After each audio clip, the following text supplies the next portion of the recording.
বস্তির আড়ালে কি চলছিল এতদিন? সায়দাবাদে সেনাবাহিনীর জটিকা অভিযানে কেন মিলল বস্তা ভর্তি টাকা, অস্ত্র আর মাদকের বিশাল ভাণ্ডার?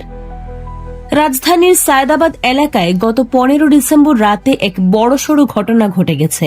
নবম পদাতিক ডিভিশনের 15 ইস্ট বেঙ্গল ব্যাটালিয়ন গোপন সংবাদের ভিত্তিতে ওয়াসা পাম্প সংলগ্ন একটি বস্তিতে ঝটিকা অভিযান চালায়, আর সেখানেই বেরিয়ে আসে চাঞ্চল্যকর সব তথ্য। অভিযানের পর উদ্ধার করা হয়েছে বিপুল পরিমাণ দেশীয় অস্ত্র, নানা ধরনের মাদকদ্রব্য এবং নগদ 18 লাখ টাকা। ঘটনাস্থল থেকে মোট 11 জনকে আটক করেছে সেনাবাহিনী। অভিযানের বিষয়টি নিশ্চিত করে লেফটেন্যান্ট কর্নেল মোহাম্মদ কাবরুল হাসান জানিয়েছেন, এটি অবৈধ অস্ত্র ও মাদক নির্মূলে সেনাবাহিনীর চলমান বিশেষ অপারেশনের একটি অংশ। সাধারণ মানুষের চোখের আড়ালে বস্তিতে এমন অপরাধের সাম্রাজ্য গড়ে ওঠা নিয়ে আতঙ্কিত এলাকাবাসী। সেনাবাহিনীর এমন কঠোর অভিযান দেশের নিরাপত্তা কতটা জোরদার করবে বলে আপনি মনে করেন? কমেন্টে আপনার মতামত জানান।